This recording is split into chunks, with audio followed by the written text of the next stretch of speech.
Assalamualaikum students. In this video we are going to start another topic और वो है cytoplasm.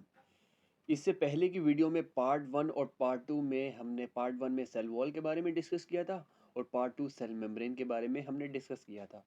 अब हम पार्ट 3 में डिस्कस कर रहे हैं साइटोप्लाज्म के बारे में। ठीक है, ये बहुत ही शॉर्ट सी वीडियो होगी, तो M CAT point of view से ये काफ़ी इंपॉर्टेंट है। MCQs वगैरह काफ़ी इंपॉर्टेंट यहाँ से आते हैं। ठीक है, तो साइटोप्लाज्म है क्या? It is a region between nuclear membrane and plasma membrane. कि ये एक रीजन है न्यूक्लियर मेम्ब्रेन और प्लाज्मा मेम्ब्रेन के दरमियान में, इसको हम कहते हैं साइटोप्लाज्म।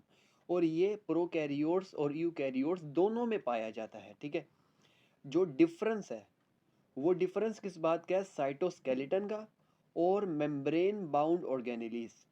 ये दोनों का दोनों फीचर जो है ये यूकैरियोट्स में प्रेजेंट होते हैं, प्रोकैरियोट्स में एब्सेंट होते हैं। ठीक है, साइटोस्केलेटन और मेम्ब्रेन बाउंड ऑर्गेनेलिस ये दोनों के दोनों प्रोकैरियोट्स में एब्सेंट होते हैं। ठीक है, अब मैं आपको बताता हूँ साइटोप्लाज्म कि ये रीजन किस तरीके का होता है। न्यूक्लियर मेम्ब्रेन और प्लाज्मा मेम्ब्रेन दोनों के दरमियान तो मौजूद होता है, लेकिन उस रीजन को एक बार हम देख लेते हैं। ठीक है, मैं आपको इसको डायग्राम से दिखाता हूँ, तो ये आप डायग्राम से देख सकते हैं। ठीक है, ये रीजन है, देखें बाहर आउटसाइड पे सेल वॉल है, इनसाइड पर सेल मेम्ब्रेन है। ठीक है, अच्छा सेल वॉल आपको पता है कि वो प्लांट्स में मौजूद होती है, एनिमल्स में मौजूद नहीं होती। ठीक है, तो ये इनसाइड रीजन जो है न्यूक्लियस न्यूक्लियस और ये न्यूक्लियस की है मेम्ब्रेन। ठीक है, न्यूक्लियर मेम्ब्रेन इसको हम कहते हैं, और प्लाज्मा मेम्ब्रेन को हम सेल मेम्ब्रेन भी कहते हैं। ठीक है, सेल मेम्ब्रेन से लेकर न्यूक्लियर मेम्ब्रेन तक के दरमियान जितने भी हैं ये सारे का सारा साइटोप्लाज्म है। ठीक है, तो अभी मैं आपको बताता हूँ कि it is a region between nuclear membrane and plasma membrane. I hope so कि आपको ये क्लियर हो गया होगा। तो अभी हम बात करते हैं कंपोजिशन के बारे में। ठीक है, कंपोजिशन देखें तो इस साइटोप्लाज्म में क्या क्या मौजूद होता है, तो वाटर मौजूद होता है जो कि 90% वाटर होता है। इसके अलावा आयंस एंड स्मॉल मॉलिक्यूल्स भी होते हैं। ठीक है, जो कि जिनमें salt, sugars, amino acid, fatty acids, nucleotides, vitamins, dissolve gases, ये सारी की सारी आ जाती हैं। लार्ज मॉलिक्यूल्स भी मौजूद होते हैं सच एज प्रोटीन्स। ठीक है, तो ये कुछ MCQs पॉइंट ऑफ व्यू से इंपॉर्टेंट है। तो ये मैंने आपके सामने नोट्स बनाए हुए कि आप वीडियो को पॉज करके यहाँ पर इजीली नोट डाउन कर सकें। ठीक है, तो आप आई होप सो कि आप वीडियो को पॉज करके बार बार नोट नोट डाउन कर रहे हैं। ठीक है, कॉपी पेंसिल सामने रखें और वीडियो को पॉज करके बार बार लेक्चर को नोट डाउन भी करते रहें। ठीक है, साथ साथ आप समझ भी रहे हैं, साथ साथ वीडियो को पॉज करके लेक्चर्स को नोट डाउन भी कर रहे हैं। बहुत बेहतरीन अंदाज में आपको समझ आएगा। तो ये कुछ टर्मिनोलॉजीज है जो कि रिलेटेड टू साइटोप्लाज्म है, तो वो मैं समझ रहा था कि आपको मैं लाजमी समझाऊं। ठीक है, तो ये पहली टर्मिनोलॉजी है साइटोसोल। ये साइटोसोल है क्या? Cytosol it is cytoplasm towards the nucleus. ठीक है, न्यूक्लियस के आसपास का जो साइटोप्लाज्म है उसको हम साइटोसोल कहते हैं, और ये कंपैरेटिवली लेस विस्कस है। ठीक है, यहाँ पे विस्कोसिटी जो है वो बहुत कम होती है एज कंपेयर टू साइटोजेल। अच्छा, आप लेस विस्कस को इससे भी याद रख सकते हो कि साइटोसोल में ये जो सोल है, सोल, इस सोल से मुराद होता है लेस विस्कस। और जहाँ साइटोजेल में यहाँ पे जेल आ रहा है, तो जेल यूजुअली विस्कस होती है, तो इसको हम कहेंगे मोर विस्कस। ठीक है, तो ये एक तरीके से इसकी शॉर्ट ट्रिक है आप याद रखने के लिए कि कौन सा लेस विस्कस है और कौन सा मोर विस्कस है। ठीक है, अच्छा साइटोजेल क्या है कि cytoplasm towards the periphery. Periphery से मुराद है कि न्यूक्लियस के आसपास नहीं, न्यूक्लियस से दूर, यानी कि प्लाज्मा मेम्ब्रेन की तरफ। ठीक है, तो साइटोसोल और साइटोजेल को दोनों को मैं आपको डायग्राम से बताता हूँ। ये देखें, ये डायग्राम है, जो न्यूक्लियस के आसपास का रीजन है आप देख रहे हैं ये लेस विस्कस है, तो इसको हम कहते हैं साइटोसोल।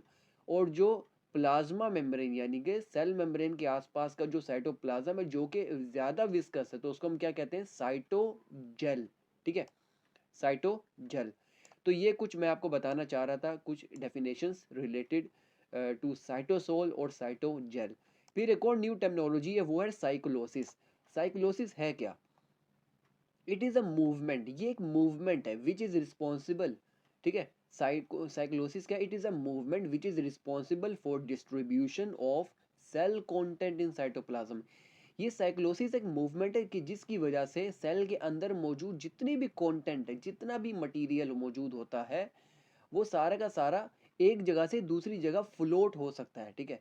तो ये एक मूवमेंट है, ये मूवमेंट होनी चाहिए ना, जिसकी वजह से सेल से कुछ पार्टिकल्स जो न्यूक्लियस से रिलीज हो रहे हैं मतलब कुछ अभी हम अगली पढ़ेंगे एंडोप्लाज्मिक रेटिकुलम, ठीक है, अगले वीडियो में। तो एंडोप्लाज्मिक रेटिकुलम के बारे में भी आपको पता चल जाएगा कि उनका काम क्या होता है कि कुछ प्रोटीन्स को कैरी करते हैं, वो एक जगह से दूसरी जगह गोल्जी बॉडीज में लेकर जाते हैं, ठीक है। तो ये एक तरीके से movement, and it is occurring only because of this cyclosis. It is a movement which is responsible for distribution of cell content. Cell content जो है, सेल के अंदर मौजूद जितना भी मटीरियल है, वो एक जगह से दूसरी जगह डिस्ट्रीब्यूट अगर होना है तो it can be occur because of this movement. तो ये इस मूवमेंट के थ्रू ही हो सकता है। It is a circular streaming movement, ये सर्कुलर फॉर्म में मूवमेंट हो रही होती which occurs due to contractile activity of microfilaments. तो हमारे साइटोप्लाज्म में, हमारे सेल के साइटोप्लाज्म में माइक्रोफिलामेंट्स मौजूद होते हैं जो कि ये सर्कुलर फॉर्म में मूवमेंट करवा रहे होते हैं, ठीक है। और उसके बाद हम इसके बाद डिस्कस करेंगे फंक्शंस के बारे में। फंक्शन के बारे में अगर हम डिस्कस करें तो साइटोप्लाज्म का मेन फंक्शन क्या है, मेटाबॉलिज्म में और स्टोर हाउस में, ठीक है।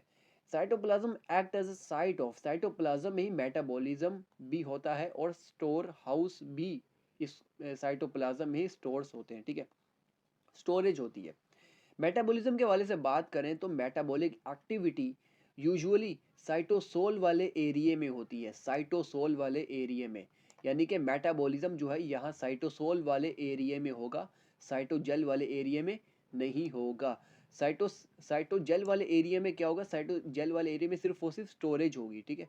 यानी कि स्टोरेज जो है वो साइटोजेल वाले एरिया में होगी और मेटाबॉलिज्म साइटोसोल वाले एरिया में होगा, ठीक है।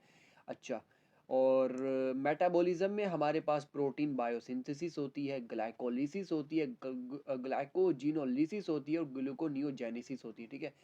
तो ये सारे के सारे जितने भी मेटाबॉलिक पाथवेज हैं, ये सारे के सारे साइटोप्लाज्म में होते हैं और स्पेसिफिकली कहाँ पर, साइटोसोल में होते हैं, ठीक है।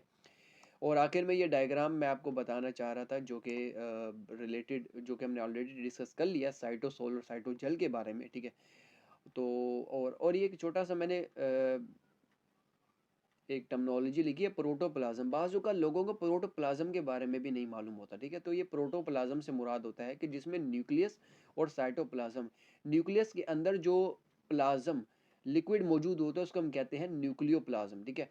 वो और साथ साइटोप्लाज्म, इन दोनों को ओवरऑल हम कहते हैं, न्यूक्लियस के अंदर का प्लाज्म को और साइटोप्लाज्म को ओवरऑल हम कहते हैं प्रोटोप्लाज्म, ठीक है। आई होप सो को आपको ये वीडियो अच्छी लगी होगी। तो ये छोटी सी बस एक वीडियो थी साइटोप्लाज्म के बारे में। आपको ये वीडियो अगर अच्छी लगी है तो ज़रूर हमारे चैनल को सब्सक्राइब करें। वीडियो अच्छी लगी है तो वीडियो को लाइक करें और अपने दोस्तों के साथ शेयर करें। मिलते हैं नेक्स्ट वीडियो में। अल्लाह हाफिज़।